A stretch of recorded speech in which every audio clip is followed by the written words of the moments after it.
দক্ষিণ পূর্ব বঙ্গোপসাগরে সৃষ্ট নিম্নচাপটি গভীর নিম্নচাপে পরিণত হয়েছে। আবহাওয়া অধিদপ্তর জানিয়েছে এটি ঘূর্ণিঝড়ে রূপ নেবে।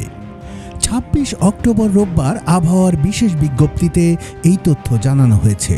ঘূর্ণিঝড়টি বাংলাদেশের বন্দরগুলো থেকে কত দূরত্বে রয়েছে সেই তথ্য তুলে ধরা হয়েছে বিজ্ঞপ্তিতে।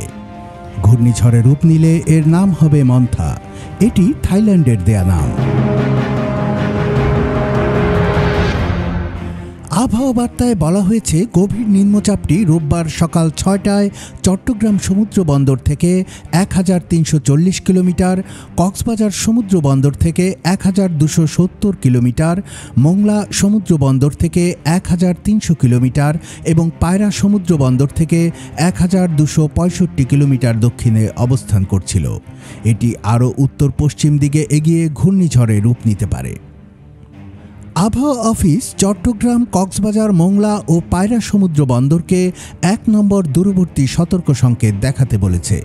উত্তর বঙ্গোপসাগর ও গভীর সাগরে থাকা সব ধরনের মাছ ধরার নৌকা ও ট্রলারকে পরবর্তী নির্দেশ না দেওয়া পর্যন্ত উপকূলের কাছাকাছি চলতে বলা হয়েছে।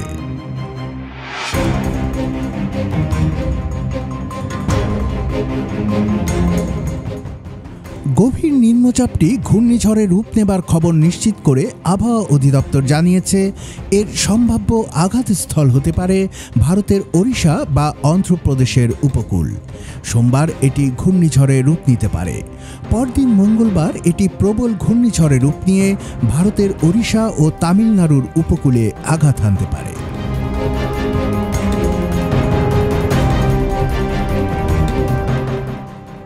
বাংলাদেশে এই ঘূর্ণিঝড়ের প্রভাব কতটুকু পড়তে পারে এ প্রশ্নের জবাবে আবহাওয়াবিদ বজলুর রশিদ জানান, ঘূর্ণিঝড়টি আঘাত হানার পর সমতলে উঠে এলে এটি কতটুকু শক্তিশালী থাকে তার উপর নির্ভর করবে বাংলাদেশে এর প্রভাব।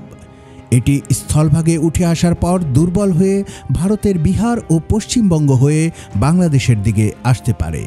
আর এর প্রভাবে আগামী বুধবার থেকে বাংলাদেশের বিভিন্ন অংশে বৃষ্টি হতে পারে। আবহাওয়া অধিদপ্তর আরও জানিয়েছে দেশের উত্তরাঞ্চলের রাজশাহী, রংপুর বিভাগ এবং দক্ষিণের খুলনা বিভাগের বিভিন্ন স্থানে এই বৃষ্টি হতে পারে চলতি মাসের শেষ দিন পর্যন্ত।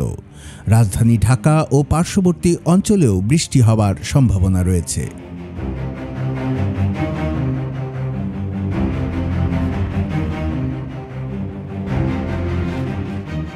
ভারতের আবহাওয়া অধিদপ্তরের বিজ্ঞপ্তিতে বলা হয়েছে অন্ধ্রপ্রদেশের উপকূলে মাচিলিপত্তম ও কালিঙ্গাপত্তমের মধ্যবর্তী এলাকা ও কাকিনাড়ার আশপাশ দিয়ে প্রবল ঘূর্ণিঝড় হিসেবে এটি আঘাত হানতে পারে।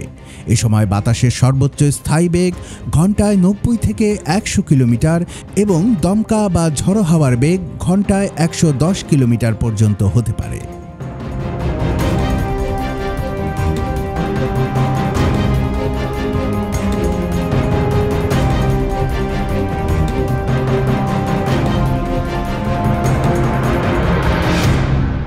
কুমিল্লার কাগজ নিউজ ডেস্ক।